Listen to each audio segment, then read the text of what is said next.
தேசப்பிதா காந்தியடிகளும் மறைந்த பிரதமர் ஜவஹர்லால் நேரு அவர்களும் இந்தியா சுதந்திரம் பெற வேண்டும் என்பது வைராக்கியமாக செயல்பட்டனர். காந்தியடிகள் 2/10/1869 முதல் 30/1/1968 வரை வாழ்ந்தார். ஜவஹர்லால் நேரு 14/11/1889 முதல் 27/5/1948 வரை வாழ்ந்தார். ஒரு முறை பாத யாத்திரையை மேற்கொண்டனர். ஒரு இடத்தில் பள்ளமும் அதில் நீர் நிரம்பி இருந்தது. ஒருவேளை மழை தண்ணீராக கூட இருந்திருக்கலாம். நேருவோ ஒரே குதியாக குதித்து தாவிவிட்டார். மகாத்மா காந்தி ஒரு பலகையை கொண்டு வந்து போட்டு அதன் மீது ஏறி நடந்து போனார்.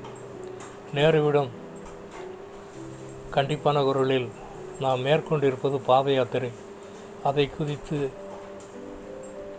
செல்லும் பாத்திரையாக மாற்றாதீர்கள் என்று கூறிக்கொண்டார். நேரு வெட்கி போனார். இது எவ்வளோ பெரிய உண்மையை வெளிப்படுத்துகிறது. நாம் நடக்க முடியாமல் நிலை தடும் வரும்போது தோளில் சுமக்கும் பரம தகப்பனை இன்னும் விட்டு ஏன் ஓட வேண்டும்?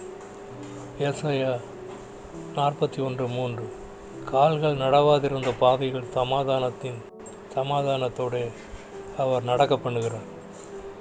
ஏசாயா 41:3 He pursued them safely even by the way that he had not gone with his feet. One song.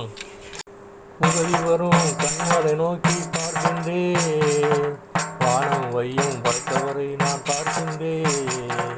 உதவி வரும் கண்களை நோக்கி பார்க்கின்றேன், வானம் வையும் படைத்தவரை நான் பார்க்கின்றேன். கர்த்தர் என்னை காக்கின்றார், எனது நிழலாய் இருக்கின்றார். கர்த்தர் என்னை காக்கின்றார், எனது நிழலாய் இருக்கின்றார். பகலினிலும் இரவினிலும் பாதுகாக்கின்றார்.